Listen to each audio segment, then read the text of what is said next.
Fala galera, está começando mais um episódio de Enrolados, aquele podcast onde a conversa é leve, mas o papo é profundo. Solta a vinheta.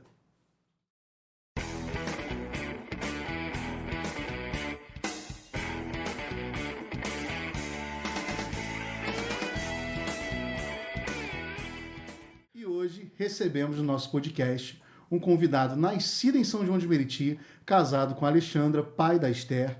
Ele é motorista de aplicativo, tecnólogo em gestão financeira, instrutor de trânsito.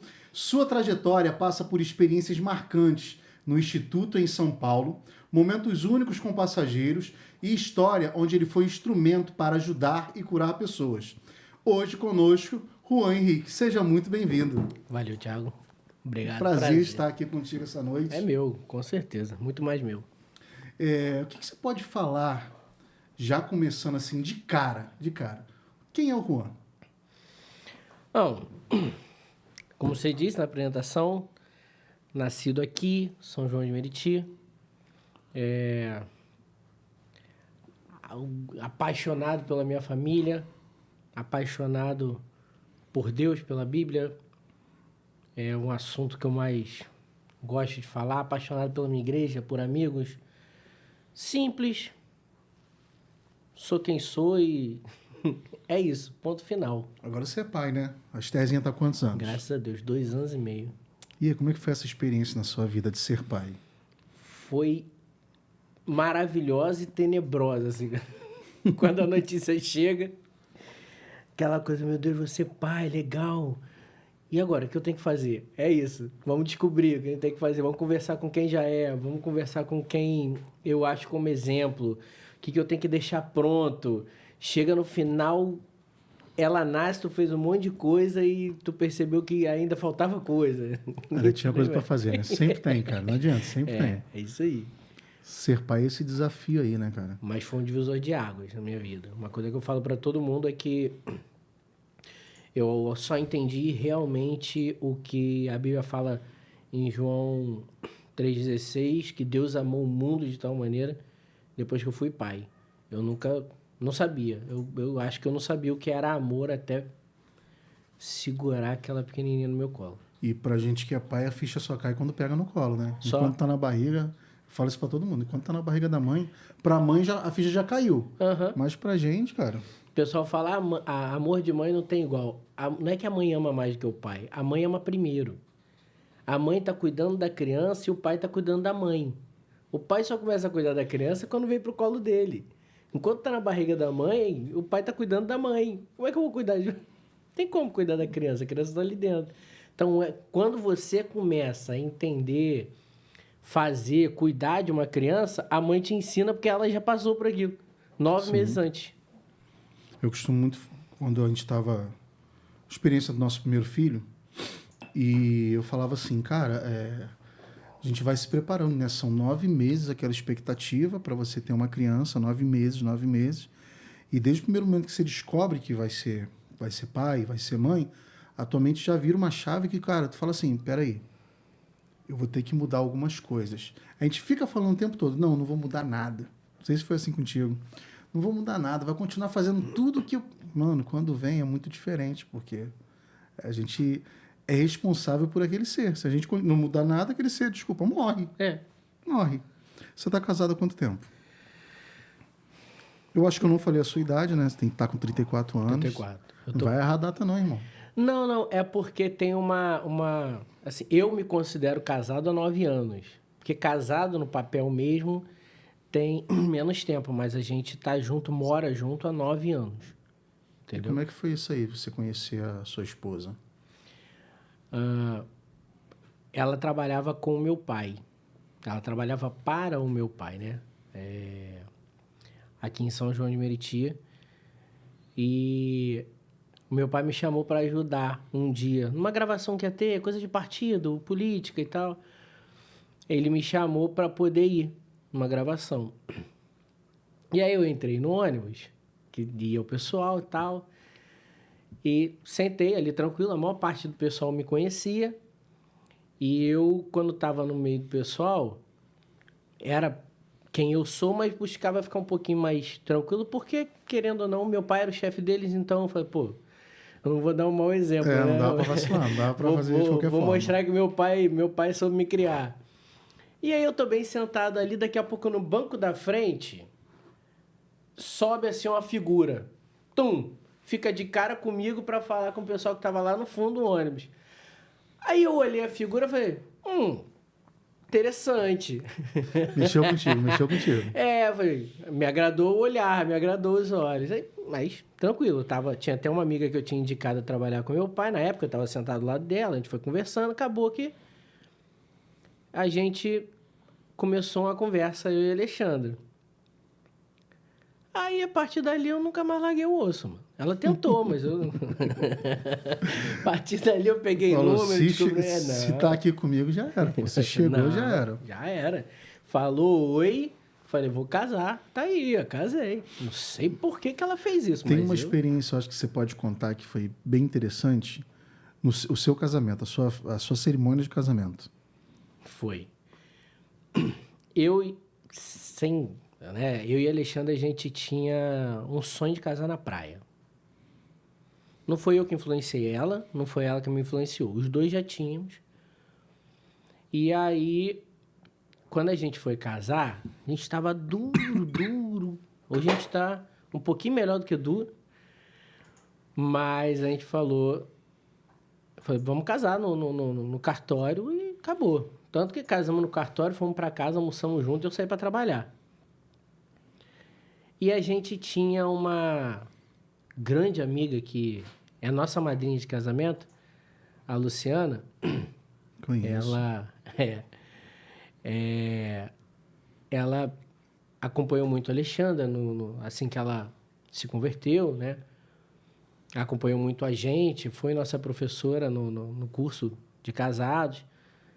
E aí ela sabia do nosso sonho, sabia que a gente não tinha dinheiro para casar, para fazer um casamento e tudo mais. E ela organizou um casamento na praia, lá no Recreio, sem a gente saber nada, assim. E o mais impressionante é que todas as vezes que eu e a Alexandre, a gente fazia a lista de casamento, era uma lista pequena, porque nós temos bons amigos e poucos. Eu, antigamente, era de muitos amigos, achava que todo mundo era amigo. A gente vai crescendo, né? Vai entendendo. A gente vai entendendo que a amizade é uma coisa, coleguismo é outra, conhecimento é outra. E aí a gente tinha uma lista ali, juntando família e amigos, dava umas 50 pessoas. Família grande, muito grande. Minha família é muito grande. E a minha família, além de ser muito grande, ela é do tipo assim, não interessa que ela mora lá depois de Magé, Magé. Não interessa, tem que chamar, senão o quê? Senão dá problema. Ficou chateada, exatamente. Mas aí a gente não ia fazer. E a Luciana foi pedindo ajuda daqui, uma pessoa foi ajudando dali e tal. Pá. Não teve como ela não me contar um dia antes. Porque ela precisava que eu levasse coisa no carro e tudo mais. Ela falou pra gente que a gente tinha ganhado uma sessão de fotos na praia. Então, estava preparado para... Inocentezinho. Né? Ganhei a roupa da minha mãe. A Alexandra ganhou uma roupa também, não lembro de quem, a maquiagem da Amanda, nossa amiga, que está em Portugal agora. E, legal, quando chegamos lá, era um casamento. Eu já sabia que era um casamento há 24 horas. A Alexandra não, ela foi pega de surpresa. Mas o que mais me surpreendeu, Thiago, é que praticamente metade das pessoas que estavam ali, porque doaram, porque ajudaram, não estavam em nenhuma lista de casamento que eu e a Alexandra fizemos. Que maneiro, cara. Então, assim, obviamente a Luciana não teve como pedir ajuda a todo mundo na correria que foi, na rapidez que foi. Então, eu sei que se ela tivesse pedido a muitas pessoas que estavam na nossa lista, pessoas tinham ajudado. Mas o que mais me impressionou é isso. Pessoas que não tinham convívio com a gente, não eram do nosso ciclo, não estariam no nosso casamento por isso. Não porque não gostam de nada, mas porque não... E tinham doado, estavam lá, estavam até trabalhando no momento lá, servindo, botando coisa. Aquilo foi... Que maneiro, né, mano? Foi fantástico. E Deus proveu isso, através da vida da Luciana e de todo mundo que ajudou, que a gente tivesse o nosso casamento do jeito que a gente sempre sonhou, sem praticamente gastar R$1 do bolso. Antes de você estar na Nação Santa, eu falo estar porque estar é diferente de ser. Antes de você estar na Nação Santa, você já era cristão? Minha mãe se converteu quando eu tinha 6 anos de idade.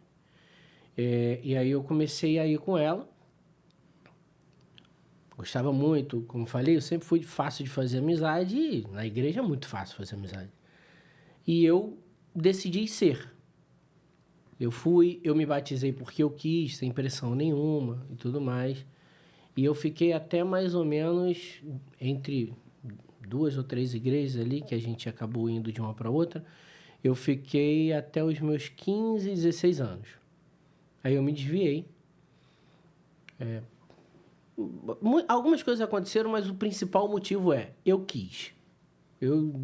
Eu acho que eu ainda naquele momento eu tinha entendido o que eram os rituais, eu tinha entendido, mas eu não acho que eu nunca tinha tido, eu tinha sido usado por Deus para algumas pessoas, mas eu não tinha o relacionamento que um filho, que um cristão deveria ter com Deus. Então, quando eu cheguei numa parte ali da juventude, final da adolescência, eu comecei a conhecer uns amiguinhos da escola que iam para aqui, que iam para uma festa, que ficavam com a menininha aqui. Eu falei, e se? E fui. Aí fiquei 6 anos desviado, infelizmente. E com 21 anos, uma situação que aconteceu, eu retornei. E aí eu retornei para nunca mais sair. Embora alguns tropeços e fraquezas, eu nunca mais disse que eu não era desviado, porque, diferente da maioria das pessoas, e eu não estou condenando nem falando mal, eu voltei realmente na razão. Eu voltei sem vontade nenhuma de voltar para o Evangelho. Voltou porque você entendia que precisava estar ali. Sim. Aconteceu uma situação com uma pessoa bem próxima de mim, ficou embriagada. Nesse período que eu saí, eu acabei frequentando outra religião. E eu parei de ir. Eu só visitei, frequentei assim, mas parei. E aí uma pessoa bem próxima de mim, num carnaval, ela ficou embriagada e ela falou que estava vendo uma entidade.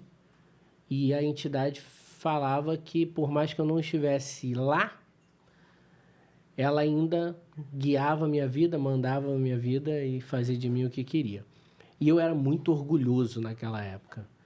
Tipo, eu não deixava as pessoas acharem nem que minha mãe mandava em mim. Eu, graças a Deus, o Senhor me mudou.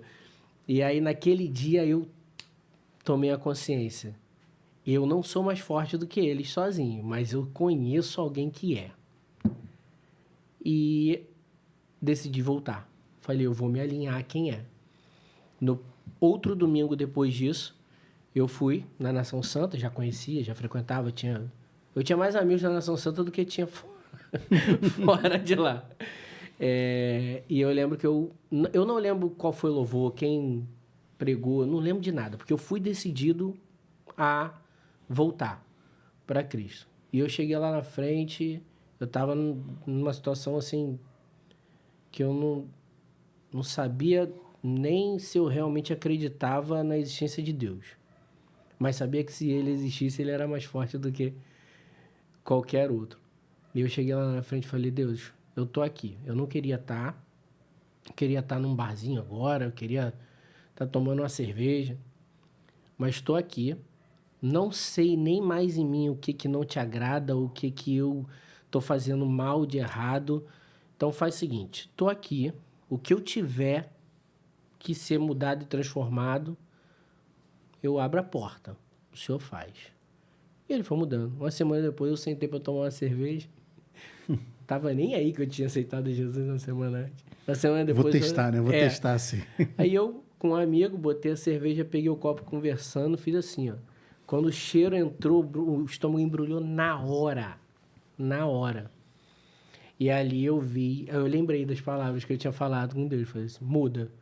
Ali naquele momento eu acreditei, Deus existe, Ele é real, porque não tem razão para isso. Para isso acontecer naturalmente, né? Não tem, fora isso. E aí, existiu um momento na sua conversão dentro da Nação Santa que eu já vou puxar, estava um pouco mais para frente, estava olhando aqui no roteiro, mas que você passou um período em São Paulo, no Instituto, e conta pra gente como é que aconteceu isso, por que você foi, o que te levou aí, antes de contar algumas experiências que você passou lá que são legais, mas o que te levou aí? Desde quando... Falei que minha mãe se converteu quando eu tinha uns 6 anos de idade. Desde então, eu escutei muitas pessoas me dizerem que vinha um chamado pastoral. Eu não gosto muito de falar esse chamado pastoral porque as pessoas interpretam como consagração a pastor. E eu acho que a igreja está cheia de pastores que nunca vão ser consagrados, que é chamado pastor cuidar de vidas. Sim. Que eu tinha um chamado pastoral e tudo mais, e eu sempre corri, falando, não quero. Olhava os pastores, olhava a tribulação da vida dele, às vezes sem vida, né? Deixando esposa, filha em casa para poder cuidar dos outros. Falando, não quero isso não e tal. E em 2013, acho que 2013, a Nação Santa foi no primeiro Flames. Legal, tá? Em 2014 a gente retornou. Flames era um evento de várias igrejas, né? Lá na... Ibirapuera não. Estância? Estância da Vida. Alguma coisa. Lá em São Paulo, isso aí. Em São Paulo. Que várias igrejas iam com o objetivo de jovens buscarem mais a Deus. Sim, exatamente. E aí, em 2014 a gente foi novamente e o líder do evento, né, o pastor Davi Alves, ele disse que ele estava querendo abrir uma turma de um instituto bíblico lá em São Paulo. E quem tiver... Aí ele chamou lá na frente e falou, se você já sabe que você tem um chamado, se te interessa, vem aqui na frente. Aí fomos lá na frente, eu tinha um chamado, né? Eu já sabia, tinha sido entregue. Eu fui. Falei, vamos ver o que dá nisso. Porque ali eu comecei a criar consciência um pouquinho. Que, assim, se eu tenho um chamado, eu não posso falar que não. Sim. Né? Eu preciso me preparar para ele. Mais uma vez eu digo, independente de consagração. Eu preciso me preparar para exercer o cuidado de vidas. Entra naquela passagem das lamparinas, né? Quando vem o noivo, as lamparinas, você sempre tem que estar preparado. Exatamente. Aí, beleza. Fui lá na frente, pegaram o meu nome. Mas como tudo na minha vida, as coisas costumam acontecer de processo em processo. Eu sempre entrego tudo na mão de Deus. Eu falo para Deus, eu falo assim, eu vou traçar o caminho. Eu vou caminhar na direção. Se não for da vontade do Senhor, se for, as coisas vão acontecendo naturalmente. É assim que eu vivo minha vida, em tudo. Todas as decisões. Senhor, tá aqui. O que eu quero é isso aqui, eu tenho vontade disso aqui, mas nas suas mãos só deixa acontecer. Se não, vou traçando o caminho aqui, qualquer coisa, o Senhor muda minha direção. Vai moldando. Tem liberdade para isso. Aí eu falei, fui lá na frente. Quando eu voltei, pessoal, você vai? Foi um monte de gente lá na frente, né? Você vai? Da caravana que estava com você, foi muita gente? Foi. Só da que estava com a gente foi. Teve um ano que foi a maior caravana, não teve? Foi no primeiro ano que a gente foi, em 2013. 2014 já não foi tão grande. Foi um pouquinho menor, não era mais novidade, né? Tem esse fator. O fator novidade, ele é absurdo. E aí, voltamos de São Paulo, a vida continuou, trabalhando e tudo mais, e aquilo...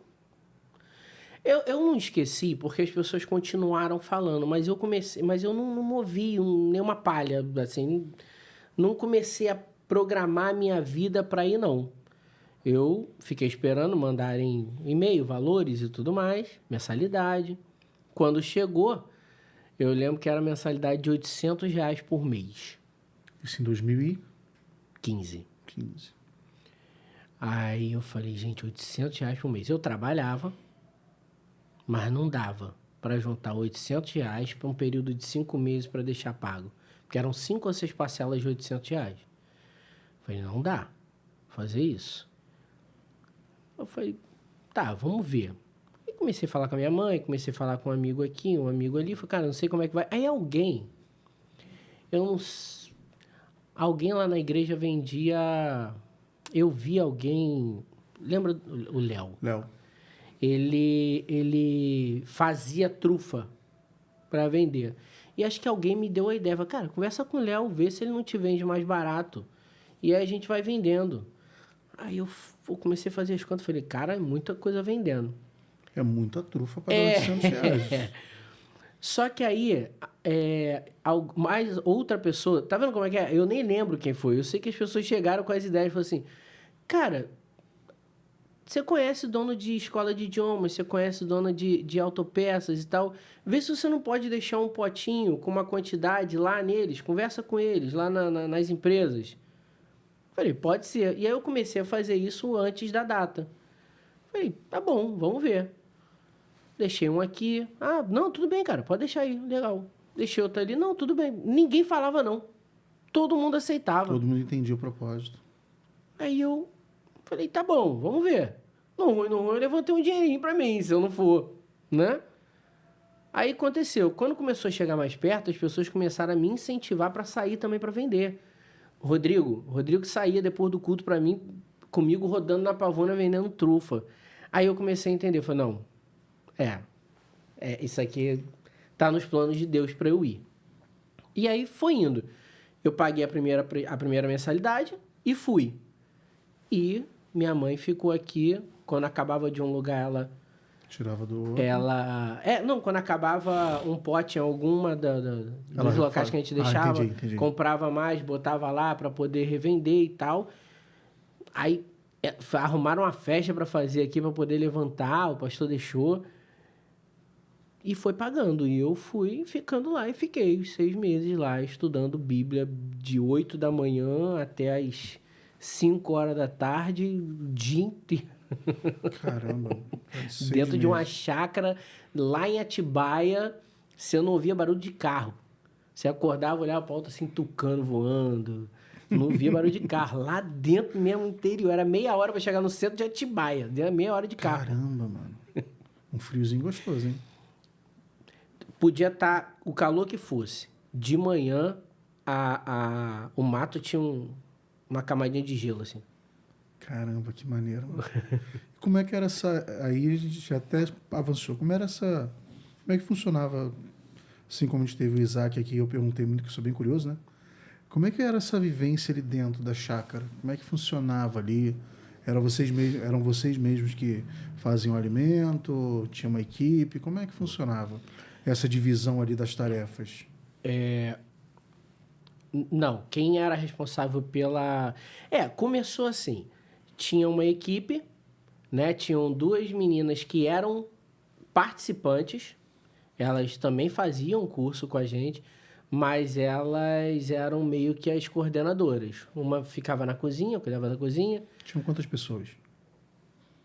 Pessoas estudando eram 21 pessoas no total. Uma ficava na cozinha... Minto. Uma delas só que estava estudando. A outra já tinha passado por uma outra turma. E ela ficava na cozinha, cozinhando. A gente não cozinhava porque, normalmente, o período de estar cozinhando, a gente estava em aula. Mas o resto, toda a manutenção da chácara, do sítio, era distribuído. Tinha um dia de folga? Ficava.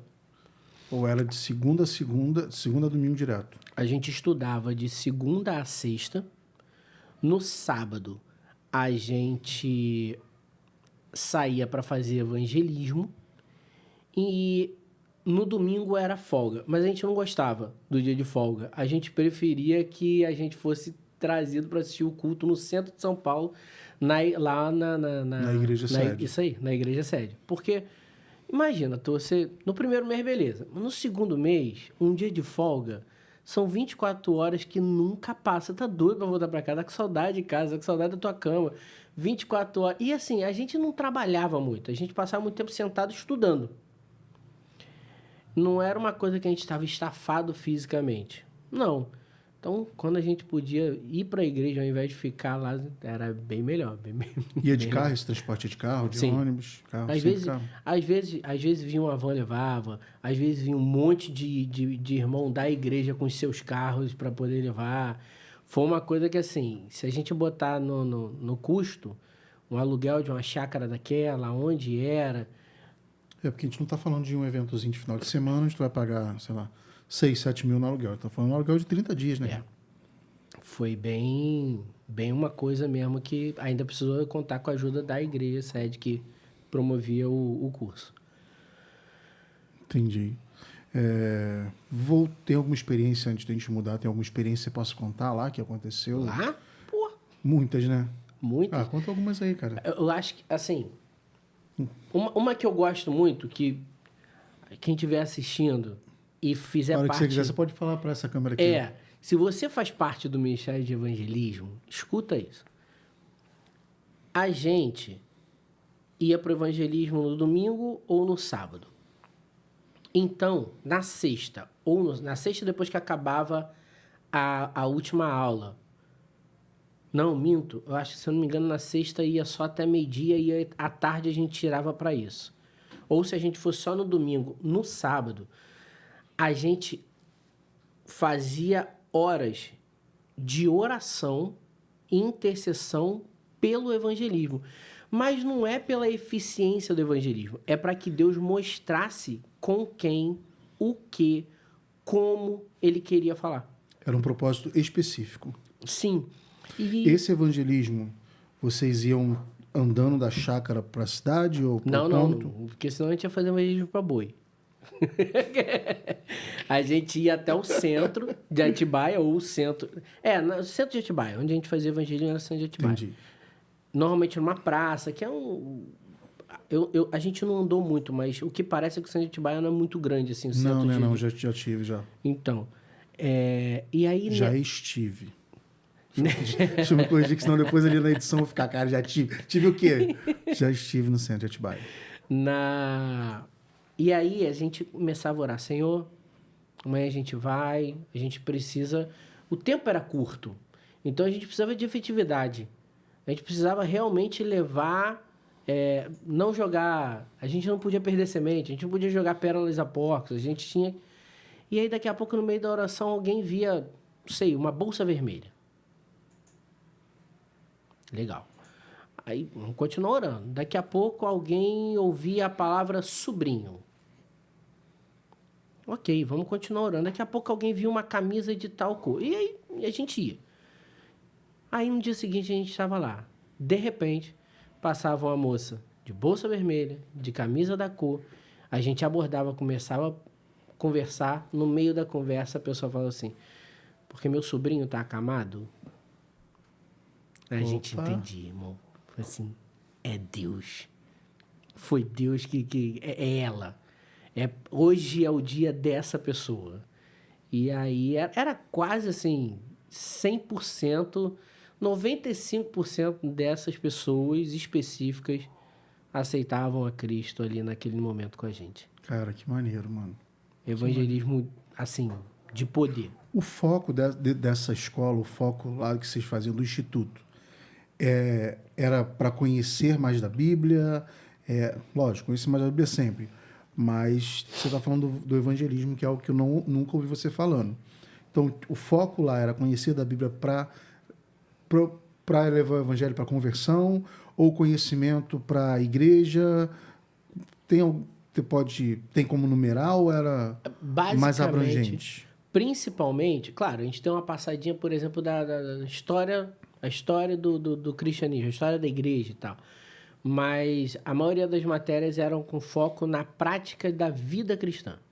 Entendi. Para que a gente pudesse ser exemplo por onde passar de evangelho, não envergonhar o evangelho, primeiramente, e também conseguir ajudar pessoas que precisarem, que chegarem até a gente precisando.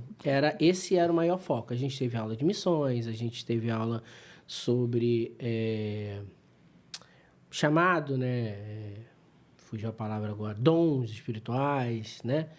A coisa era bem mais prática. Eram 6 meses, não dava tempo para ser um curso de teologia. Então, o foco era prática, vida cristã Era na prática. pegar a Bíblia e exercer aquilo que estava na Bíblia, tanto dentro da igreja local, porque logo depois, como você falou que era um curso específico, então não era, por exemplo, vou usar o do Isaac que veio aqui da Jocum, não era te treinando para ser um missionário Não. dentro e fora do Brasil. Era mais para servir a igreja local. Isso, Né? também. Era pegar um ensinamento ali pessoal, como você falou, pessoal, para não ser trazer vergonha nem escândalo para a igreja, mas para acrescentar dentro Sim, acrescentar em volta da gente, porque não necessariamente a igreja. Uma das frases que eu mais lembro de lá, na aula de missões, por exemplo, foi assim, que todo cristão é um missionário, toda igreja fala isso, porque onde a gente está, a gente tem uma missão. Sim. Né? Mas a gente tem a coisa de que o missionário vai para converter as pessoas. E lá eu escutei a frase de que o missionário tem a missão de tornar a vida de quem está em volta dele melhor de alguma forma. Se a conversão dessa pessoa vier, é a cereja do bolo. Mas o que a gente faz, o que Cristo fez aqui na Terra, foi trazer esperança, trazer boas novas, evangelho.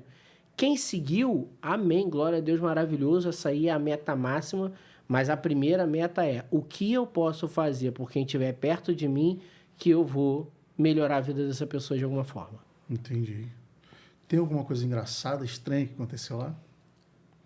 Copo caindo na hora da pregação do nada, ventilador quebrando. Cara, a gente estava jantando... Olha lá o que você vai contar, tá? Não. A gente estava jantando. A gente tem um amigo, você conhece ele também, que ele é maior do que eu.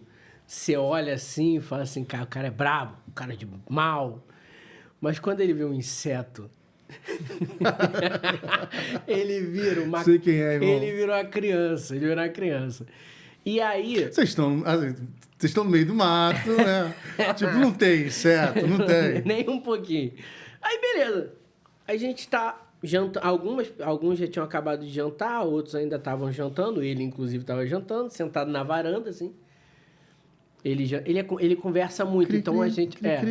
cri, os grilinhos, né? Cigarra. Não, tudo. A gente só consegue ver até onde a luz ali da varanda tá, né? Pra quem nunca teve essa experiência no meio do mato mesmo, assim, tipo assim, não é aquele matinho, não, no meio do mato, assim. É isso aí. Mano, a noite é ensurdecedora, filho.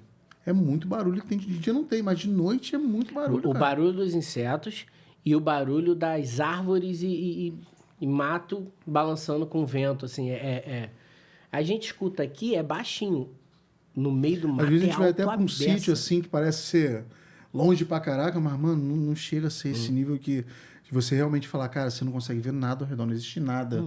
Eu olho, não tem... Não, depois que cai totalmente, que o sol vai embora, você não vê aquela coisa... Assim, A estrada, pelo menos, tinha luz no poste? Não, era barro. É. Barro. Aquela penumbrazinha da montanha, da árvore, nem isso, Não nem tem. isso, você não vê. Aí fala, ele tava jantando. Beleza, a gente estava jantando aqui, conversando, zoando, brincando, um ao outro e tal. Daqui a pouco a gente... Eu sentado aqui de costa para a parede, ele do meu lado, e tinha pessoas sentadas na nossa frente, de costas pro terreno, né? Pro resto do sítio. Aí, e outras pessoas sentadas, alguém em pé. Aí a gente começou a ver um vulto, assim, um movimento. Tranquilo. Aí, de vez em quando aparecia, de vez em quando sumia, a gente parado ali. Só que prestando atenção, né? Cara, do nada, apareceu... Aquilo não era um sapo, era uma perereca. Porque, até onde eu sei, o sapo não pula com aquela altura toda, não. Acho que é só a perereca. Aí, beleza. E ele parou assim, ó. Ela parou de frente pra gente assim, a gente ficou aqui. O que a gente faz agora? Ela ali, a gente aqui, é igual... Parecia um pitbull na nossa frente. Cara, tinham 5 pessoas ali. Ela decidiu pular Nele. no prato de quem? Dele.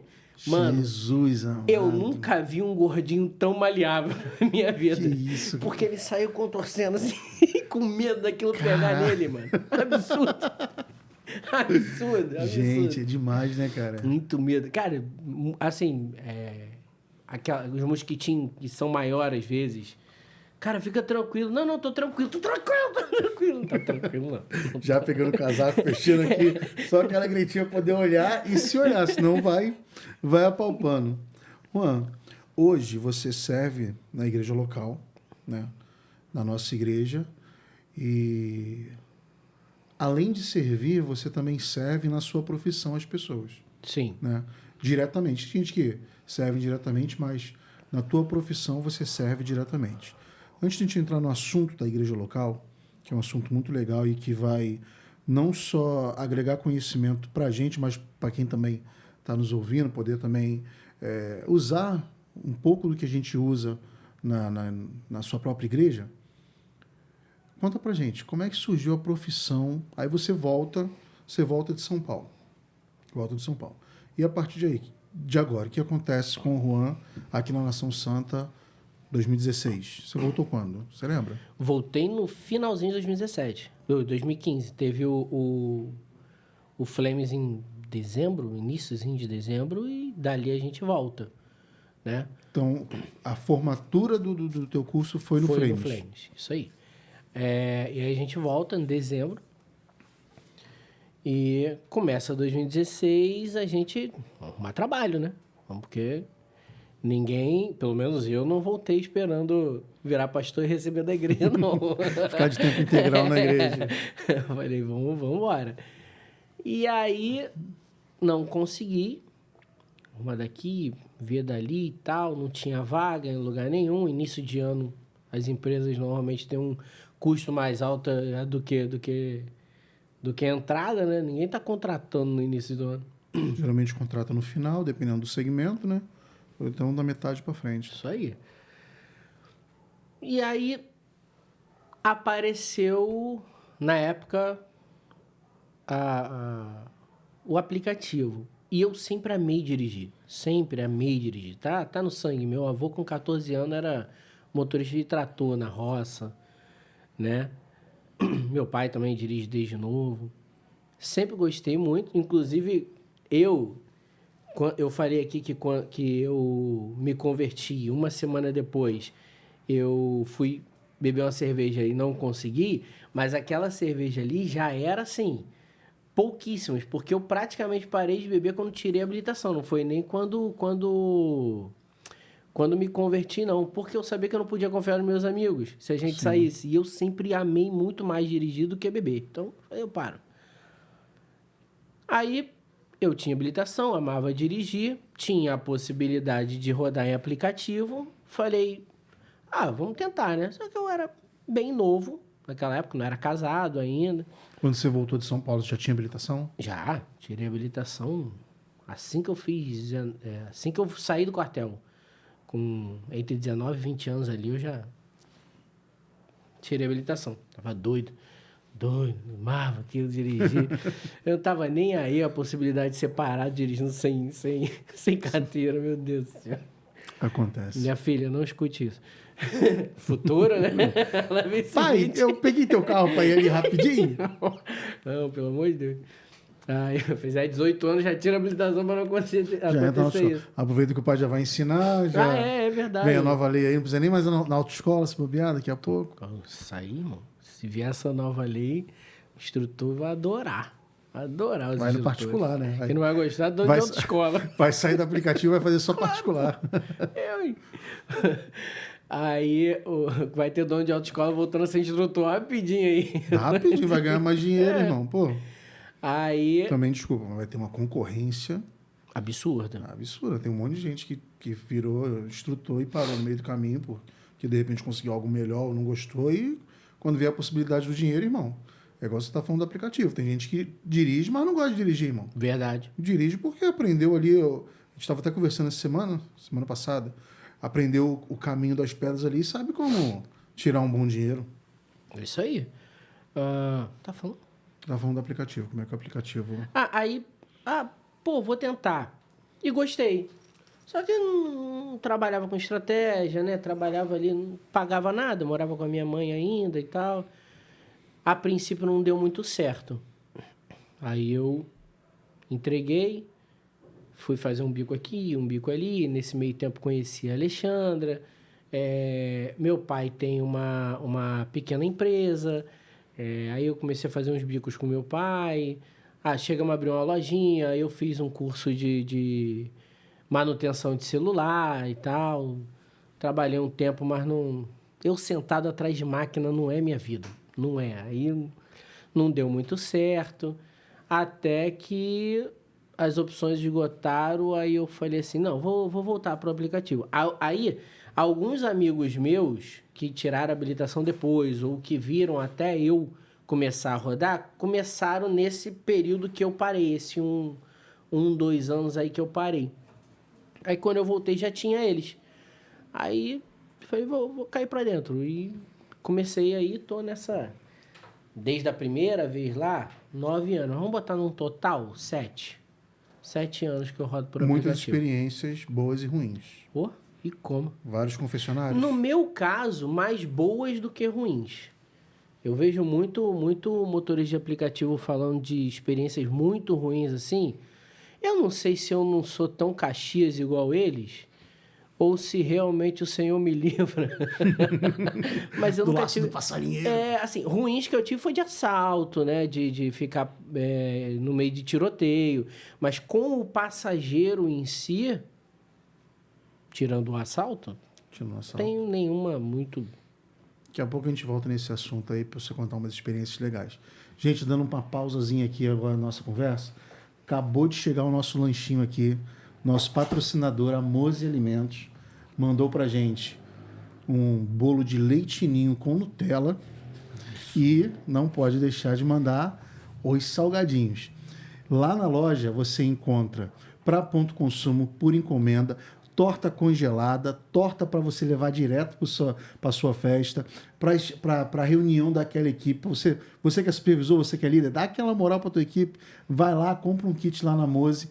Também tem o delivery, o telefone está aqui. Você pode também nas nossas redes sociais, que você vai achar o contato da Mose Alimentos, tá bom? A gente vai dar uma pequena pausa aqui agora, só para a gente poder lanchar, tirar a barriga da miséria e daqui a pouco a gente volta. Valeu!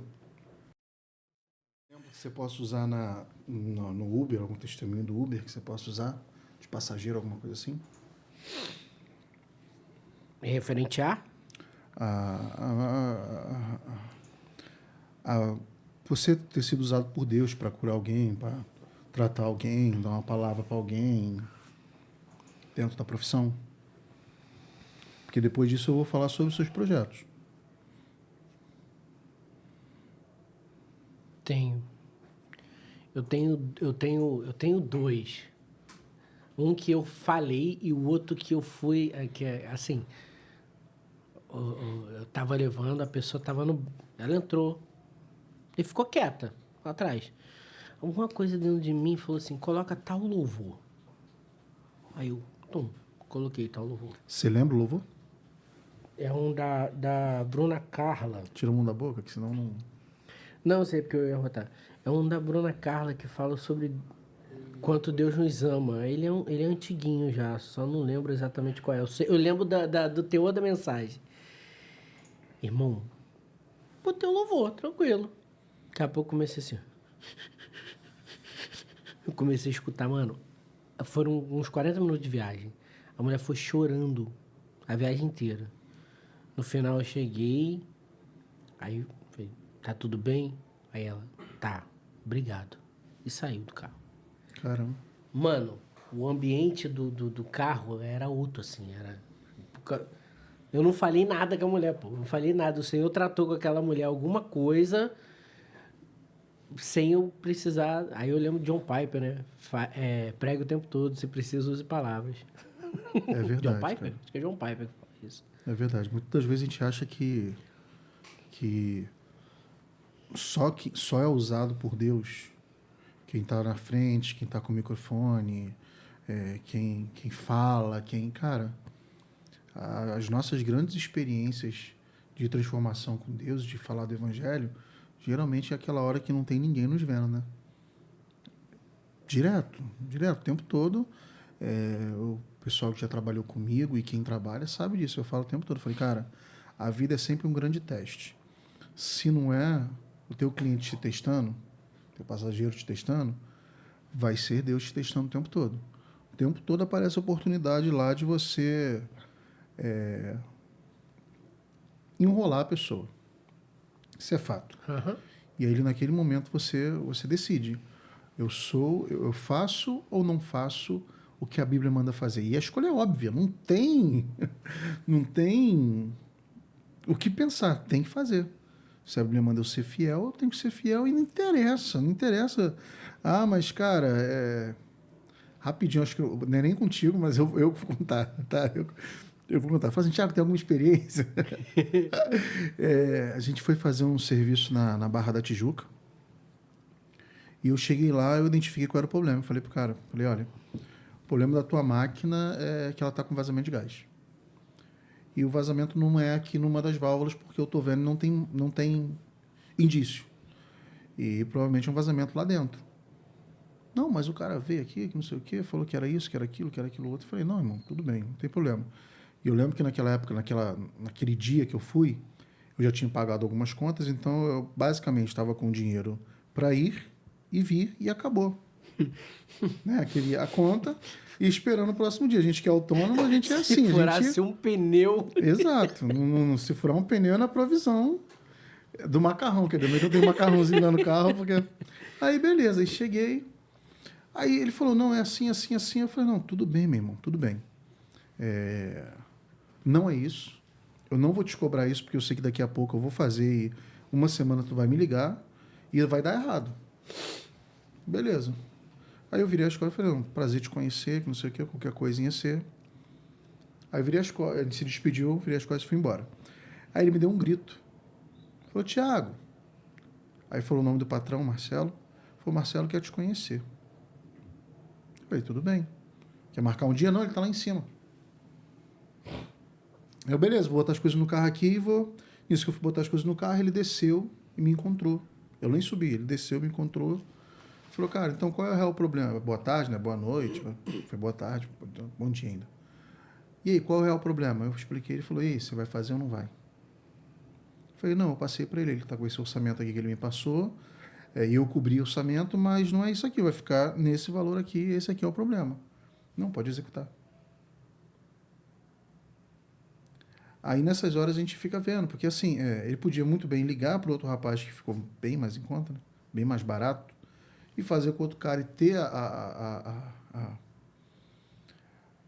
o serviço ser realizado e o cara fazer igual todos eles fazem, some, ou ele arriscaria num cara que ele nunca viu, que foi indicado e que dobrou o orçamento dele.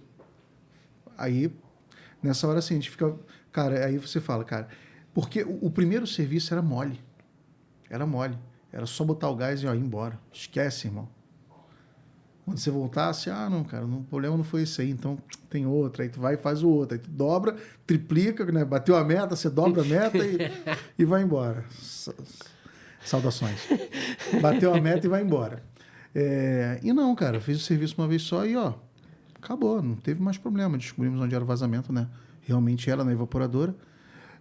E a gente fica muito feliz quando esse tipo de coisa acontece, porque não é um reconhecimento humano. A gente não tem um reconhecimento humano. A gente tem um reconhecimento além. A gente tem um reconhecimento de Deus. Né? E esse é o legal, é o que você falou. O ambiente do carro, quando você saiu, era outro, irmão. Era outro. O que Deus tratou ali, sem palavras... Sem palavras. Aquilo ali foi... Tem muitas outras. Eu já conversei com... Não gosto muito de conversar com mulher sobre casamento, não. Mas com homens... Quando é homem, normalmente eu falo. Um casal, uma vez, estavam brigando. Aí o cara me colocou na conversa. Não é, irmão? Aí eu tô dirigindo aqui, eu falei, amigo, tu não quer não que eu entre nessa conversa. Porque ele tava todo errado. Ele tava todo errado. Aí eu fui falando e tal. Como instrutor também, já tive algumas situações. Mas esse me tocou porque, assim, não teve uma palavra. Eu, pelo menos. O que aquela moça escutou, eu não sei, mas eu não falei um pio. E ela foi ministrada ali dentro. Foi surreal. Absurdo. Você ficou quanto tempo como instrutor de autoescola? 1 ano. 1 ano. Dentro desse 1 ano, como é que é isso, cara, de ser instrutor de autoescola? Porque, assim, quem me conhece sabe que a minha paciência para ensinar é zero. É quase, né? Vai no negativo lá, no menos 100%. Irmão, as pessoas às vezes me olham, veem meus filhos tocando, né? Os 3 tocam alguma coisinha já, e acha que é o pai. Rapaz, isso aqui é tudo mérito da mãe, porque se depender de mim, eu não tenho, cara. É tipo assim, ó. Juan, pega o bolo aqui, segura. Bota o bolo aqui. Aí você bota, não, Juan, é aqui. Toma, bota de novo. Aí você bota, não, Juan, é aqui. Na terceira vez eu já perdi a paciência contigo. É aqui! Pum! Entendeu? Eu não tenho porquê. A gente estava falando aqui no off naquela hora.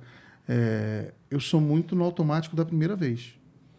Cara, raramente você vai precisar repetir alguma coisa comigo.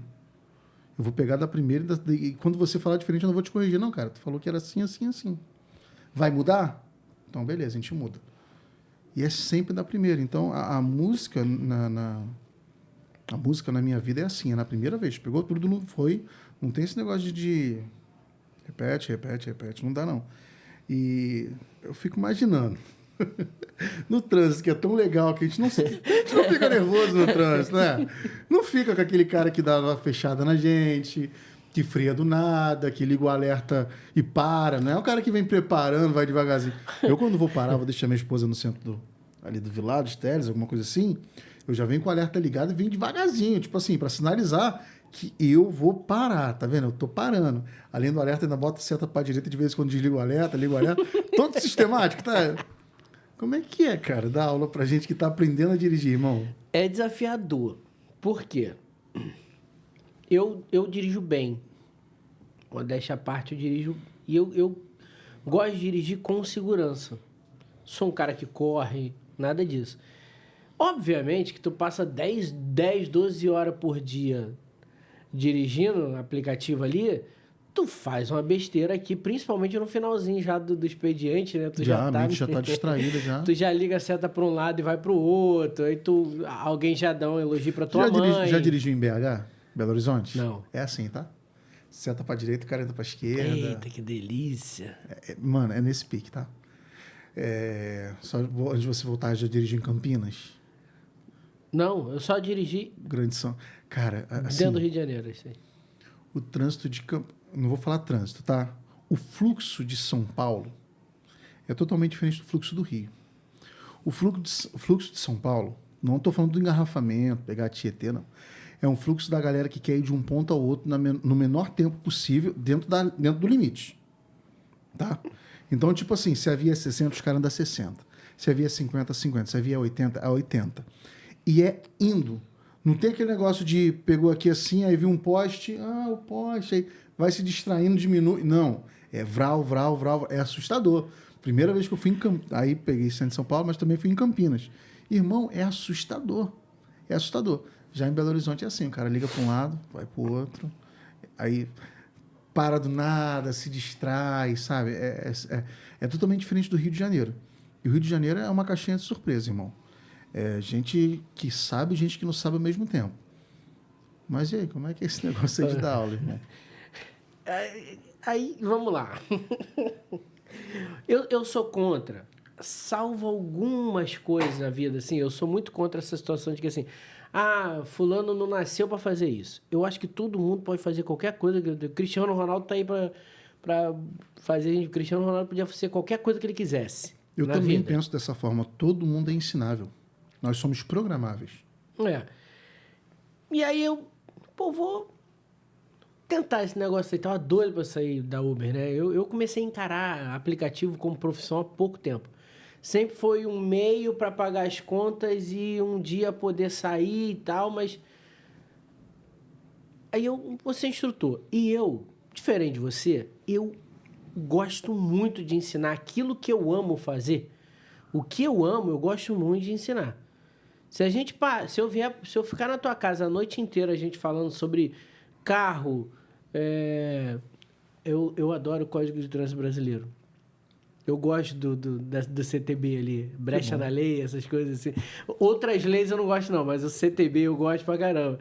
Falando sobre Bíblia, falando sobre trânsito, sobre... A gente vai, eu vou, e eu vou... Eu gosto de ensinar as coisas que eu sei. Eu gosto de sair de um lugar e saber que, pô, fulano sabe a mesma coisa que eu agora. Sabe? Eu gosto disso. E aí, tem momentos que é bem complicado, e aí o que vinha na minha cabeça? Eu tô fazendo alguém ser bom no trânsito para que eu não precise passar por situações que eu passo hoje. Jesus. Porque tem 2 tipos de pessoas que aprendem, que a gente ensina. 2 não, 3 tipos de pessoas. Tem o pessoal que chega não sabendo nada, e eles estão interessadíssimos em passar nessa prova, em pegar essa habilitação. Normalmente essas pessoas têm uma meta, têm um foco em alguma coisa. Eu tive uma aluna que ela era casada, tinha 2 filhos, acho que 2 filhos, e aí o marido largou para ficar com outra, ela não trabalhava, e o sonho dela era ser policial, e ela tinha meio que desistido de ser para ser do lar.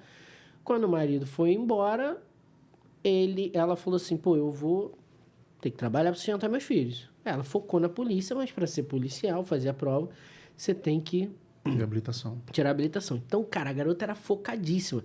Isso é bom porque, assim, acaba nascendo em você o desejo de fazer o teu melhor para essa pessoa passar. E essa pessoa é maravilhosa dar aula para ela. Eu não tô nem falando que ela vai passar de primeira, não.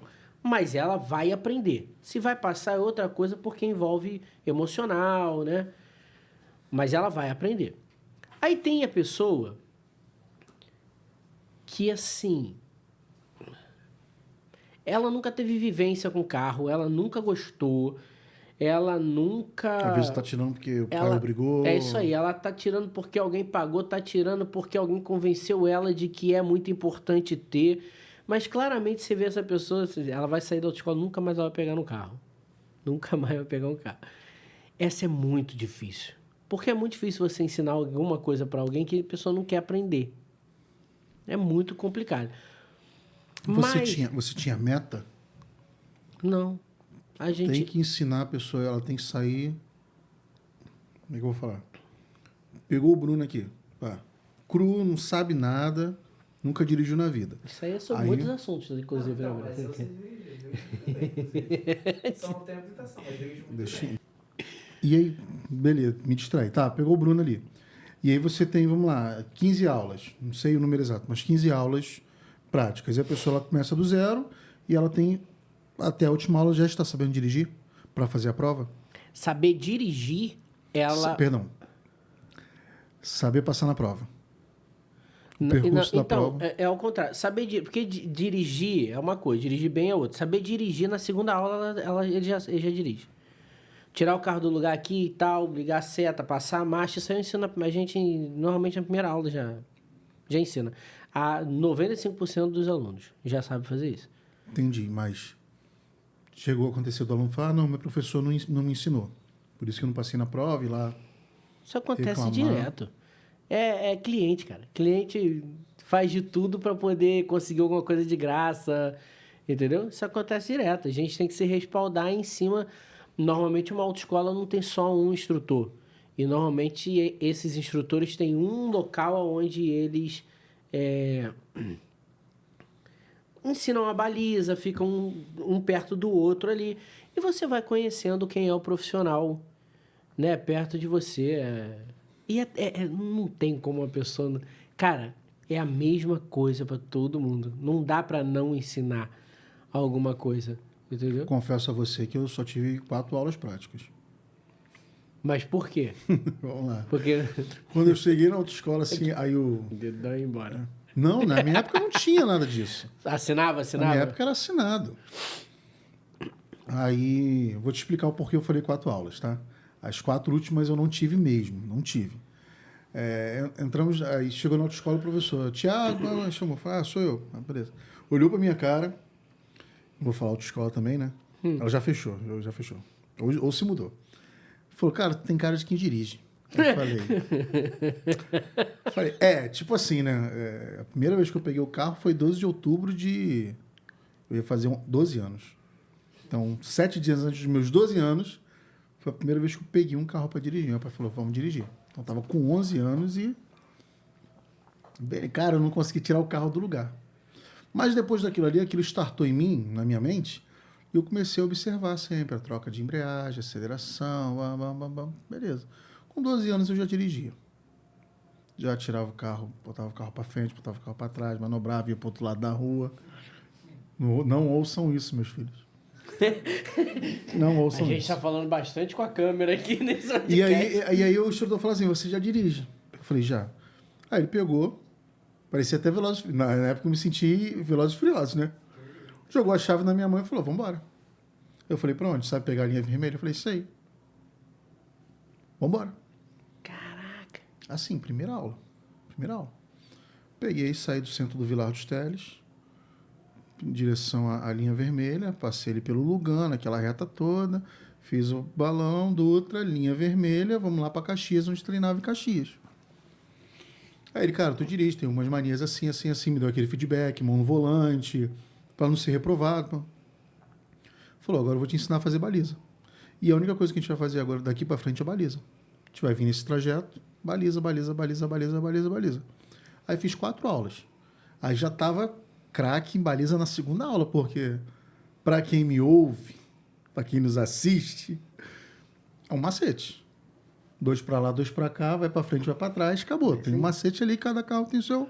O ponto da baliza e... Exato. Pô, então, é o que eu falei, eu só preciso de uma vez. E ainda mais manual e regra. Irmão, ali eu não vou errar de jeito nenhum. Aluno pergunta muito assim, cara, então é isso aqui. Quando eu quiser estacionar meu carro, que eu tiver com a habilitação, é só fazer isso aqui.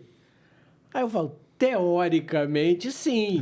Não vamos nem botar na conta que você está dentro de um carro hatch, você pode pegar um Santana. Não, vai ser assim, ó, você compra esse mesmo carro, quando você parar, você liga o alerta, bota os conezinhos e você vem. Na autoescola é um Kwid, o cara compra um Santana, um Voyage 80. Compra um Jetta Peru, aquele Passat alemão.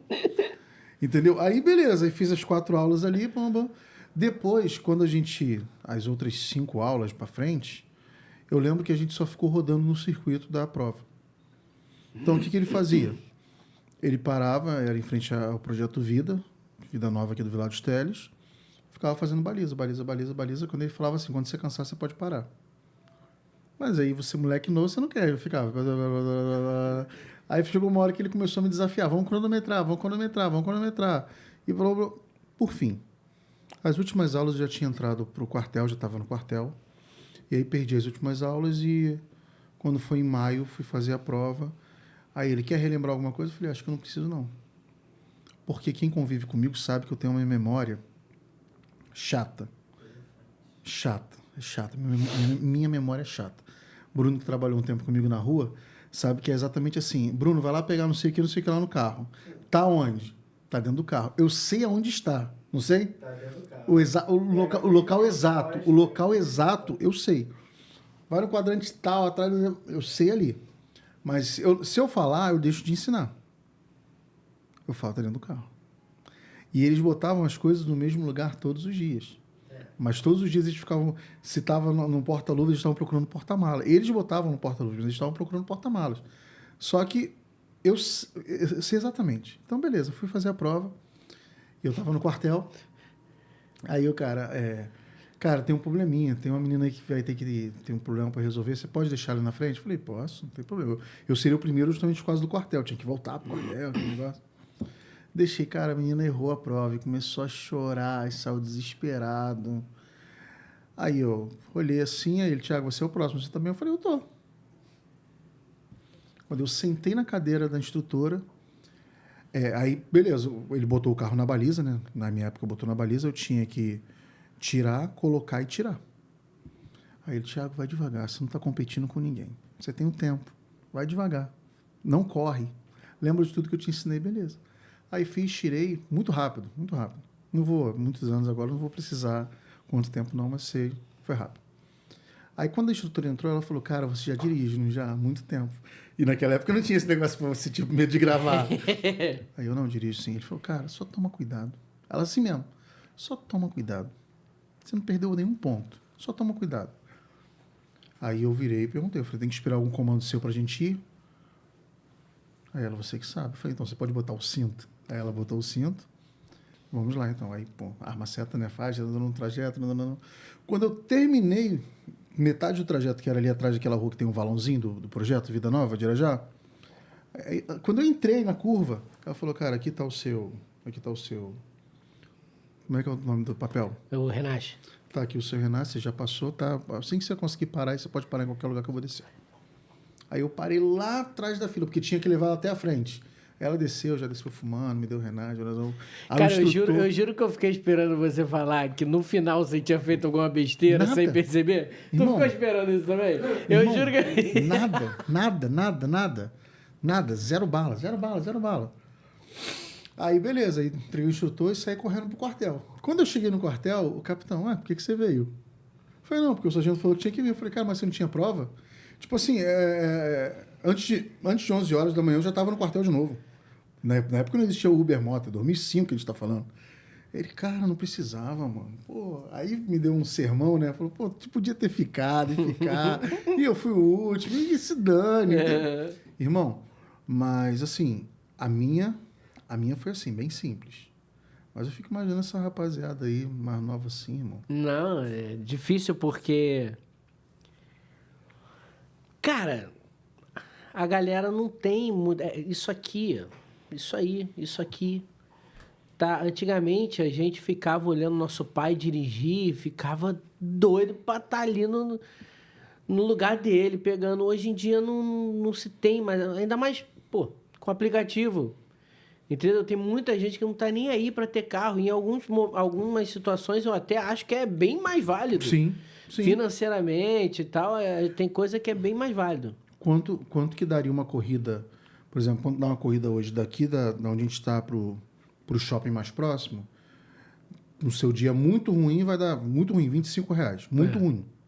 No seu dia normal, de R$9 a R$15. Isso aí. Só o estacionamento do shopping está 20. Começa em 18, né? Aí depois vai aumentando por fração. Começa em 18, 20, alguma coisa assim. Eu falo isso muito para minha esposa. Eu falo, além do estacionamento que você tem que pagar, você tem um combustível. Além do combustível, você tem um pneu, você tem um óleo. Não, bota na ponta do lápis. Se nesse meio tempo você fura um pneu, já é um acréscimo. Se nesse meio tempo você passa num buraco e quebra uma roda, já é um acréscimo. Deus me livre, vem um cara e bate no teu carro e foge. Era o que dava para se resolver com...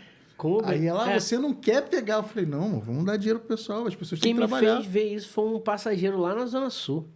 Ele, conversando comigo, aí ele tava indo buscar a filha. Ele falou, cara, vendi meu carro e só ando de Uber. Eu falei, nunca, que o aplicativo vai ser mais... Aí ele botou, ele falou assim, é porque você faz a conta diária, semanal ou mensal. Se você botar no ano inteiro, Sim. IPVA, seguro... O carro parado te dá custo. E ele falou assim, eu não tô nem botando prestação, não.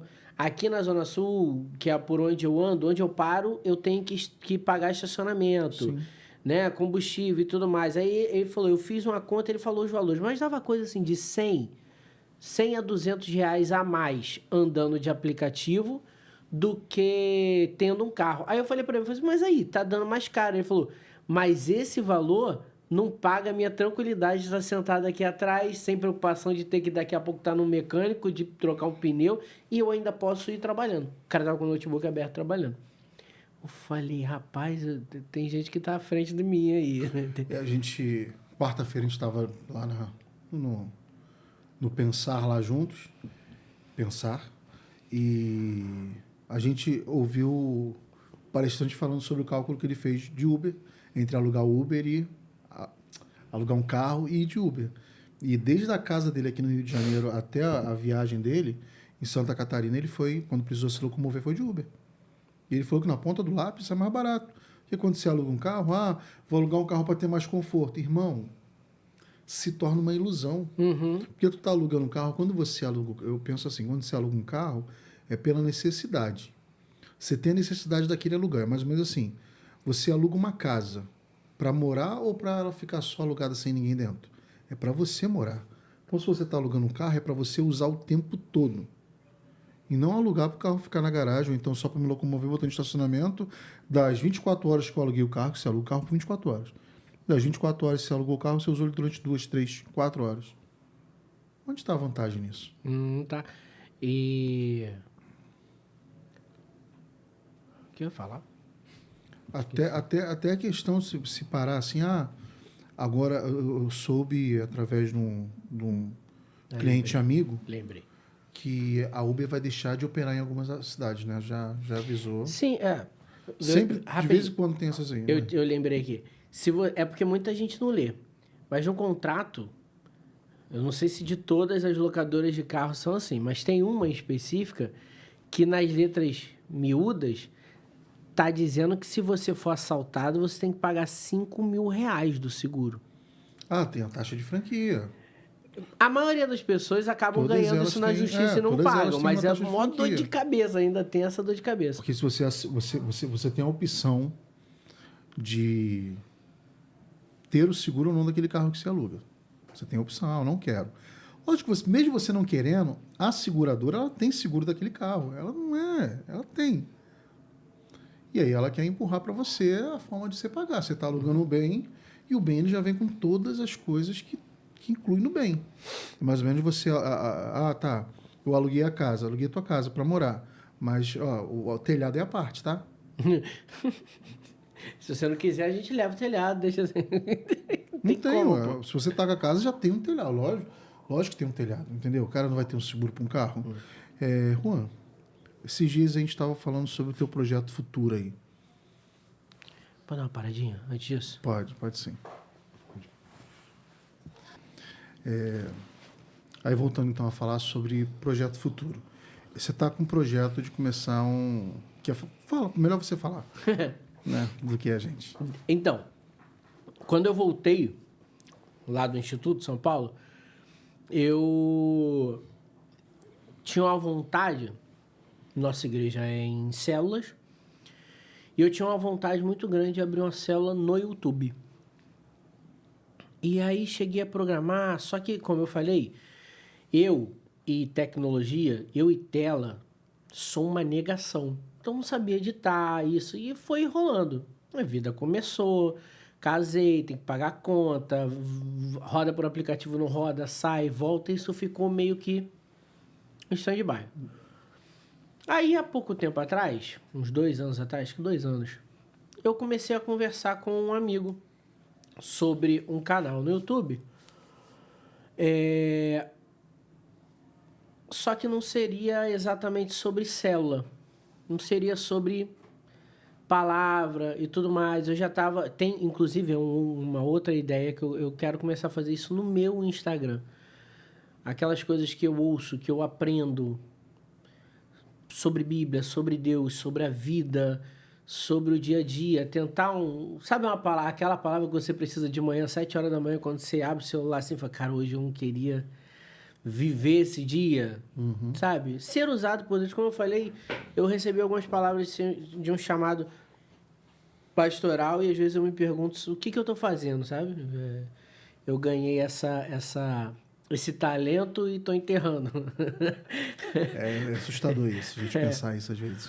Aí eu falei, vou começar isso. Acho que o Instagram tem um alcance muito grande, então... Só que aí eu também comecei a ver... Eu tirei um pouco por mim. Ao meu redor, as pessoas já têm 25, 26, 27 anos e não sabem ainda o que amam fazer, o que gostariam de fazer pro resto da vida, assim, profissionalmente. Eu mesmo fui um desses. Eu cresci e acabei acreditando numa mentira de uma pessoa bem próxima de mim. Eu achava que eu era burro para estudar, para pegar e estudar. Eu sempre fui bom de trabalho. Nunca corri de trabalho, qualquer coisa, tô parado, vai me pagar, eu capino quintal, não importa, eu pinto parede. O negócio é ter o dinheiro no bolso. Aí eu cresci achando isso. Falei, não, estudar não é pra mim, não. Tanto que assim, fui pensar em faculdade muito tarde, né? Eu tenho 34 anos, estou fazendo ainda a faculdade. E aí, na vida de casado, eu comecei a perceber que eu não estava lidando muito bem com o meu dinheiro, não. Algumas coisas aconteciam, eu estava sempre duro. Acontecia um perrengue assim, caraca, tinha que passar cartão, endividar e tal. Eu comecei a pesquisar, estudar sobre. Até que eu descobri que eu sou bom em matemática. Que coisa, não? Falei, como assim, cara? Eu sou bom em matemática? Porque eu comecei a ver sobre investimento, sobre gestão financeira. Eu falei... Aí eu começava a pensar, não, porque se eu fizer assim e tal... Eu falei, cara, eu sou bom para esse negócio. Tanto que eu estudei, fiz a prova e hoje eu sou certificado pela Ambima. Eu tenho a certificação de CPA 20. Eu posso ser bancário, posso trabalhar... Terminando a faculdade, eu posso trabalhar com consultoria de investimentos e tal... Só que eu fui descobrir isso, Thiago, agora, há 4 anos atrás, com 30 anos. E eu comecei a perceber que o sistema de ensino do nosso país, ele te ensina, é mais ou menos como uma autoescola, ele te ensina a passar numa prova, a pegar um canudo, mas ele não te instrui para a vida. Entendeu? Você chega para uma criança, e o que você quer ser quando crescer? Ele vai falar jogador de futebol, ele vai falar um advogado, ele vai falar um médico. O conhecimento sobre áreas, sobre profissões, é muito escasso. Muito escasso. Eu estava conversando com o meu enteado há pouco tempo, aí ele terminou agora o segundo lugar, fazer o quê e tal. Eu tenho um primo que é oficial da Marinha Mercante. Eu falei, cara, ele é meio desapegadão, assim, tal, pensa numa parada de que dê um bom dinheiro. Eu falei, o que tu acha da Marinha Mercante? Aí ele, o que é Marinha Mercante? Eu falei... Tem uma defasagem aí. Tem. Aí, o que eu comecei a pensar e vai entrar em vigor aí em pouco tempo? Eu tô planejando, tô preparando as coisas para fazer um podcast. Não falo o nome. Não, ainda não. Não falo. Eu vou começar um podcast. Ele vai ser dentro do meu carro. A gente vai dirigindo e batendo um papo. Inclusive, você um dos primeiros convidados, com certeza. Vai ser tipo aquele táxi do Luciano Huck, né? né? Mais ou menos. E a gente vai falar sobre empreendedorismo e profissões. Porque canal sobre empreendedorismo tem muitos. Mas não tem sobre profissão. Aquela Sim. profissão que o cara trabalha para outra pessoa. Sim. Porque nem tudo... No Brasil, o salário é muito baixo. Legal. Ser empreendedor é uma forma maior de ganhar um salário melhor. Mas tem gente que não tem a mínima vontade de empreender. Tem gente que não tem o dom e não quer trabalhar. Mas será que conhece todas as possibilidades que tem? E a minha ideia é isso. Botar um camarada, uma moça, uma menina do meu lado, sentado no carro... para ela falar sobre a profissão dela, como é o dia a dia, como se formar, como chegar lá.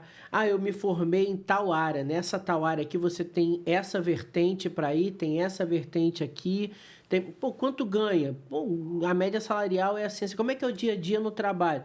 Levar esse tipo de conhecimento para a galera que está saindo da escola agora. Para que ela possa falar assim, pô, isso aí, tipo... Você tem uma história de empreendedorismo em 2 áreas. Sim. Uma que não deu certo e a outra que você se encontrou, né? O Léo, numa outra área completamente de você. O Thales é empreendedorismo. Aí a gente vai no meu primo, que é oficial da Marinha Mercante. Como que eu faço? Qual foi a forma, o jeito que essa pessoa... E também tem isso, né? Sim. Seu jeito de administrar a sua empresa deu certo para você. É. Mas não é necessariamente isso que vai dar certo para todo mundo. O que a gente peca muito é porque assim, a gente acha que é fácil entender. A leitura da Bíblia é igual para mim e para você? Não. Não é. A letra é a mesma, mas Exato. O entendimento é... Exato.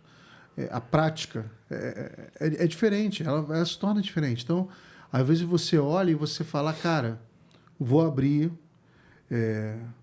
aqui o nosso patrocinador. Vou abrir uma fábrica de salgadinho. O que é? Ah, cara, eu vou fazer uma massa, boto um recheio, compro a forma lá da...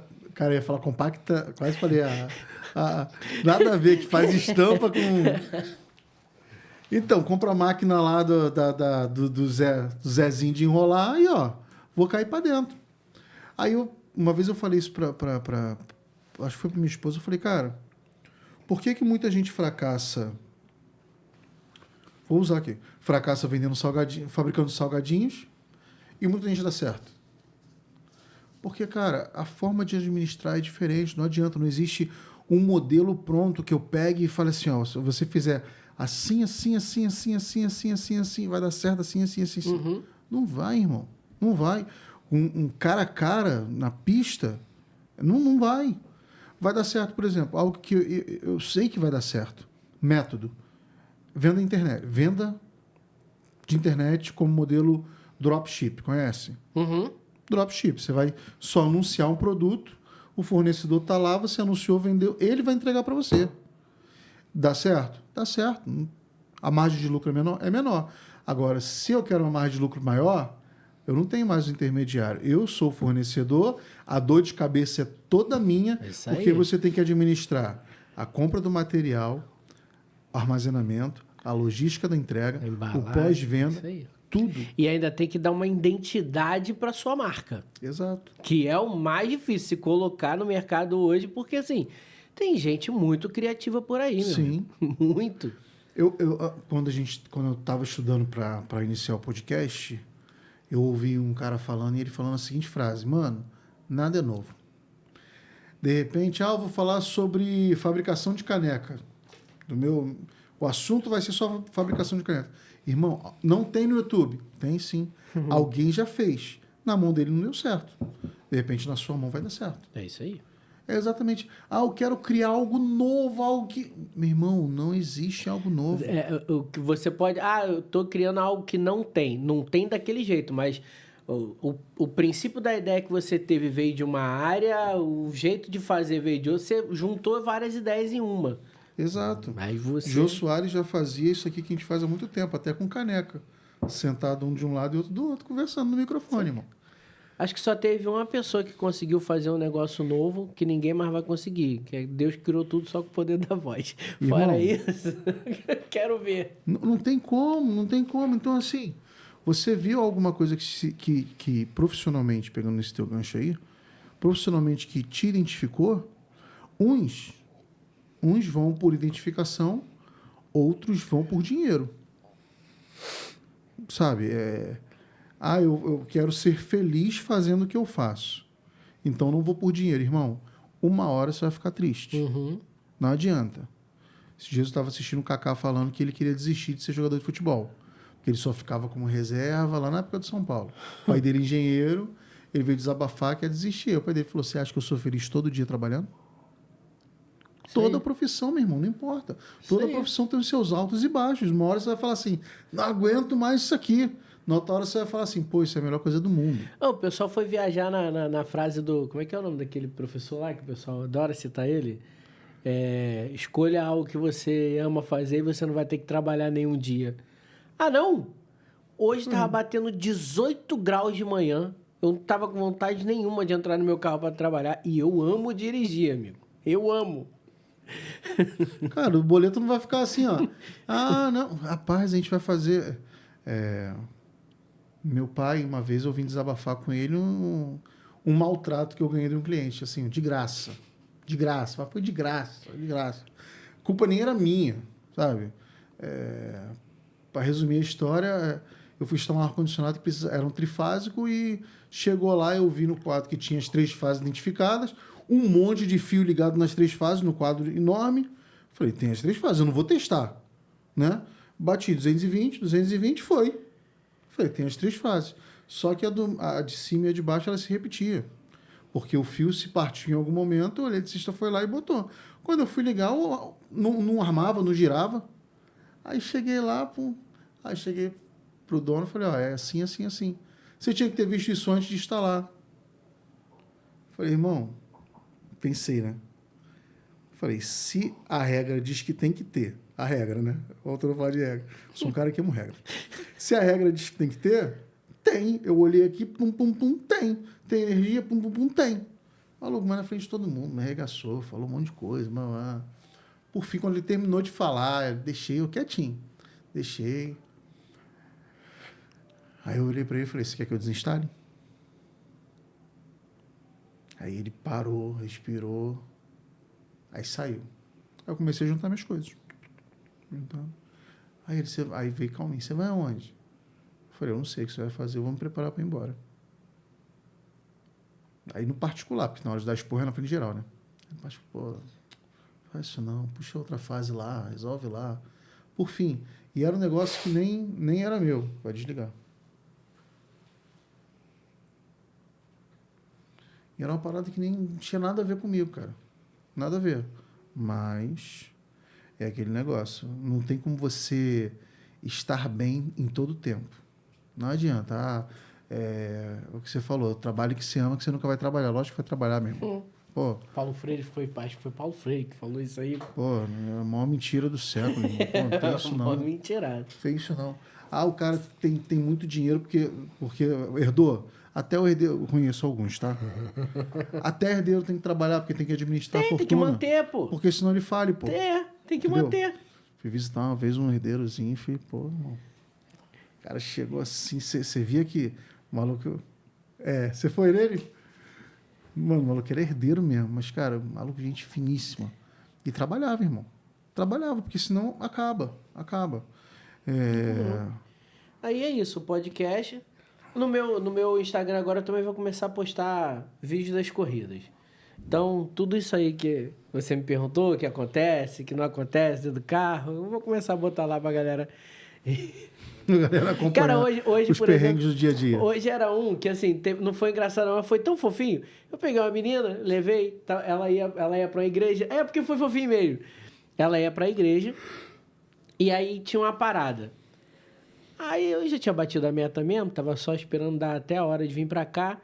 Aí eu fiquei ali. Aí eu peguei, não gosto de pegar corrida com parada, não. Não gosto, não. Acho que nenhum Uber gosta, porque sempre demora demais essas paradas, sempre demora demais.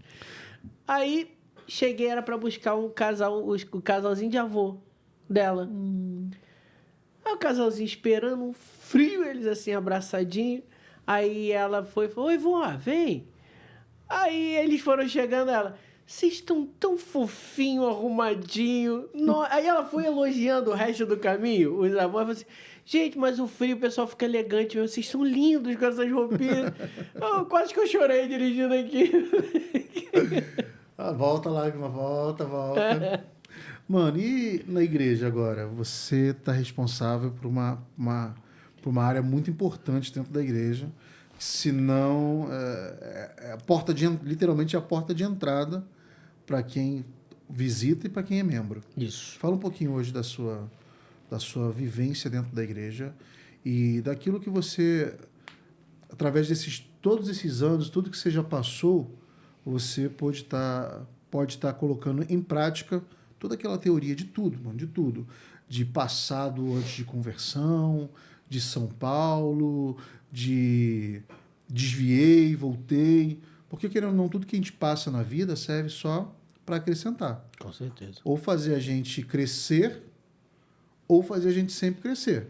Porque a gente só não escolhe crescer com os erros que a gente cometeu se a gente decidir. Né? Continuar fazendo os mesmos erros. Exato. Tiveram coisas na minha vida no passado que aconteceram que hoje não acontecem mais porque é uma questão de decisão. Se não decide, irmão, né? Conta pra gente aí. Hoje, o que você faz na Nação Santa? Hoje a gente está lá junto, responsável pela parte da recepção da Nação Santa. O Senhor decidiu me dar essa missão aí. Graças a Deus tá indo bem. A gente conseguiu crescer significativamente a quantidade de pessoas no ministério. Eu falo para eles que eu não entendo muito porque que o Senhor botou a recepção na minha mão, porque assim, é uma área que normalmente a galera que tá lá é tão criativa, né? Cada culto faz um negócio, pensa um negócio, e eu não sou esse cara, eu sou do trato pessoal. Eu sou assim do conversar e tal. Para mim é muito fácil ficar ali na porta apertando a mão, abraçando, vendo como é que você tá, mas criar uma coisa bonita, cartaz e tal, graças a Deus tem eles lá, eu não tô sozinho, porque se depender de mim, não tá. E eu aprendi a amar. É engraçado, eu fazia parte no ministério antes de ser líder, não era recepção ainda, era só ali o balcão onde a gente colocava o café e tal, depois foi evoluindo. Eu conversei com um rapaz que não fazia sentido ter um ministério que era do balcão. Eu conversei com o Gabriel, né? E isso acabou acontecendo depois, e esse ministério também não ser da recepção, porque meio que uma coisa liga a outra, e nos tornamos o ministério da recepção. Eu tava lá e não prestava atenção em como isso é importante. E estar à frente desse ministério me fez ver, Thiago, você falou uma coisa um pouquinho atrás, que a gente acha que pregação, que a conversão das pessoas dependem unicamente de quem vai subir no altar, de quem vai cantar, de quem vai abrir o culto, de quem vai levar a palavra de oferta, ou a palavra da pregação. E não é, cara. Eles são o checkmate.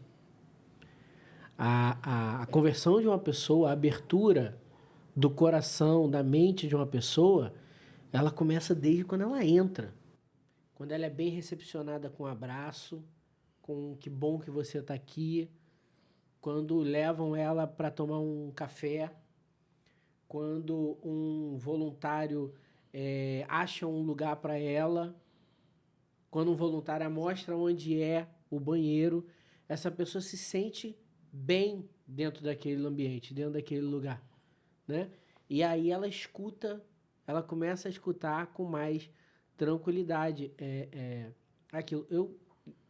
Engraçado que eu sou prova viva disso, porque eu comecei a me converter um ano antes de realmente aquele dia que eu falei que eu aceitei, através de uma palavra, com uma conversa com o Fabão. Não foi exatamente dentro da igreja, foi uma conversa que ele me esclareceu algumas coisas ali, né? Então, a conversão de uma pessoa não acontece no momento que ela é convidada para ir lá na frente. Ela não acontece. Ela acontece muito antes. Ela acontece no dia a dia, que ela vê um crente perto dela, que de repente convidou, mas se sentir à vontade, se sentir bem recepcionado em dentro de uma igreja, cara, é 80% do caminho andado. A gente vê aí histórias de igrejas que a pessoa chega de bermuda, não pode entrar.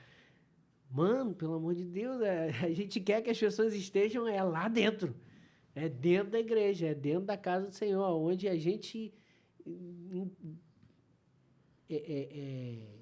clama que o Senhor se manifeste, se mova, transforme e faça o que Ele quer na nossa vida. Então é lá dentro, de bermuda, de calça. Só não pode de roupa íntima, pelo amor de Deus, que também é até crime. Sim. Fora isso... É porque o fato da pessoa já ir, né? Você convidar e ela falar, eu vou, tipo assim, cara, já quebrou uma barreira ali, a pessoa já aceitou ir. Então, tipo, agora faz parte, nossa parte, né? De proporcionar um ambiente agradável para que a pessoa se sinta bem e que ali, mano, o Espírito Santo possa trabalhar na vida dela. E aí, agora é com ele. A gente já trouxe, a gente fizer o nosso papel, agora é com ele. Eu falo com o pessoal lá, falo, ó, a gente é o cartão de visita da Nação Santa. Tá aqui é sorriso no rosto, é realmente alegria de estar recebendo essas pessoas. Aqueles que são nossos irmãos que frequentam a nossa igreja, mas principalmente aqueles que estão vindo visitar pela primeira, pela segunda, os que não são cristãos. Esses, a nossa alegria tem que ser dobrada, triplicada. Eu falo inclusive para isso, se você está num dia onde aconteceu alguma situação que você realmente não vai conseguir estar de bom humor, tá receptivo, tá com um sorriso no rosto, fala comigo que eu te cubro. A gente arruma outra pessoa. Que não pode, o ministério, nenhum ministério, nenhum grupo, nenhuma área da igreja, de igreja nenhuma, pode estar sendo só cumprimento de tabela, só Sim. cumprimento de escala. Não, hoje é meu dia, então eu tenho que estar lá. Se você falou hoje é meu dia, eu tenho que estar lá, já normalmente já está errado. Seria hoje que bom que hoje é meu dia, chegou, esperei o mês todo, esperei a quinzena toda. Tem que ter alegria O pastor Clay fala uma coisa que É muito verdade. Você não está ajudando a igreja. Você não está ajudando ninguém. Você está tendo a honra de servir na casa do rei. Você ia morrer. Você estava perdido. Você não tinha direito a nada, muito menos a salvação. Um rei abriu mão de ser rei, se fez servo, te ensinou como fazer, morreu para te dar novamente o direito de ser salvo e abriu a porta da casa dele e falou assim: vem trabalhar comigo, vem me ajudar a levar isso para outras pessoas. Entendeu? Esse é o sentimento. Cara, eu tenho o direito de servir ao rei da minha salvação. É isso que tem que ser encarado toda vez que você entrar numa escala numa igreja. Tentar levar para as pessoas que não conhecem a Cristo ainda a alegria que um dia você pôde experimentar, pôde começar a experimentar, pode receber. É isso aí. É dessa forma. Esse pensamento foi esse, irmão.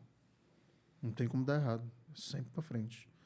Hoje, para quem está nos ouvindo lá, antes da gente estar encerrando, depois de ouvir toda a tua história, de quando você esteve fora, tudo. O que você poderia deixar para essa pessoa, essa mensagem, alguém que de repente está lá, vai nos assistir, assim, tá, como é que eu vou falar? Tá meio perdido, tá sem esperança, e conhecendo e ouvindo a tua história, fala, cara, se eu tive dessa forma, para você também é possível estar aqui hoje. O que você pode deixar de mensagem para essa pessoa? Pode falar para essa câmera aqui. Quando fala para essa câmera aqui, a pessoa já fica, opa, peraí. Tremendo. Duas coisas que vai muito na contramão do que se fala hoje em dia. A primeira coisa, tem uma frase que as pessoas amam falar, que é assim, eu não precisei de ninguém. Cheguei aqui aonde eu tô sozinho, só com as minhas forças. Isso é mentira. Ninguém chega a lugar nenhum sozinho. Ninguém. Pode não ter sido a tua família que te ajudou, pode não ter sido as pessoas que normalmente deveriam ter estado ao teu lado, mas se não tiver uma pessoa, você não tem um cliente. Ó. Sim. Então, todo mundo que contrata o teu serviço te paga, te ajudou a chegar onde você está.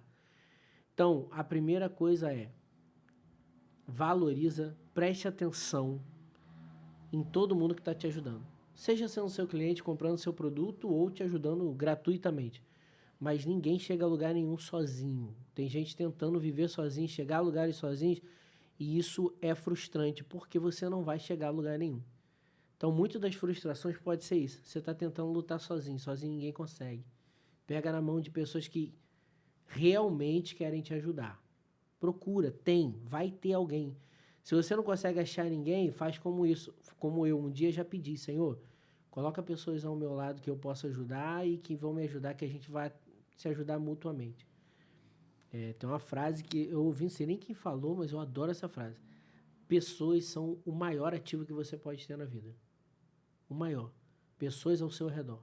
Ser para elas o que você espera que elas sejam para você, assim. Melhor coisa. E a segunda coisa é, não fique esperando que Deus fale com você alguma coisa, uma direção, isso, aquilo outro. Provavelmente, se você está esperando isso, você não vai escutar, você não vai receber direção. Porque a maior parte das coisas que Deus pode falar com você, Ele já falou. Está num lugarzinho chamado Bíblia. A partir do momento que você começa a pesquisar, ler, buscar o ensinamento do que já está ali, coisas novas podem vir. Mas enquanto você não está ali, vivendo com aquilo ali, com a palavra, seus ouvidos estão fechados para Deus. Deus está falando e você não está escutando. Então, está precisando de uma direção, não sabe. Bíblia. Eu não sei orar, você não precisa orar. Você vai ler a Bíblia e falar, Senhor, eu preciso entender isso aqui. O cara lá falou que aqui estão as respostas para a minha vida. Então, só fecha o seu olho e fala, Senhor, eu preciso entender isso aqui. Me faz entender. Lê. Ah, não entendi. No segundo dia você vai dar a mesma coisa. Terceiro, pode apostar. Pode apostar não, aposta não. Pode ter certeza. Vai chegar uma hora que a pupila do teu olho, você vai estar lendo, vai fazer assim, ó. Rapaz, como é que eu nunca vi isso? Nunca prestei atenção nisso. Isso aí... não estava aqui da primeira vez que eu li. Não, botaram um capítulo novo aqui em Mateus. Trocaram minha Bíblia aqui, ó. Mateus aqui pulou do 22 pro 24 a vida inteira, agora que eu tô vendo 23 aqui. É isso, não tem. Eu não tô falando de igreja, eu não tô falando de ser crente, eu tô falando de Jesus. Sem ele fala, eu sou o caminho. Ele é o único caminho. Não tem outro caminho. Caminho para a resposta, caminho para a vida de ser desenrolado. Eu não estou falando de prosperidade, de dinheiro, não. Eu estou falando de... A Bíblia fala sobre uma coisa que eu acho que quase ninguém fala. A paz que excede todo entendimento. O mundo está caindo à sua volta, está tudo dando errado.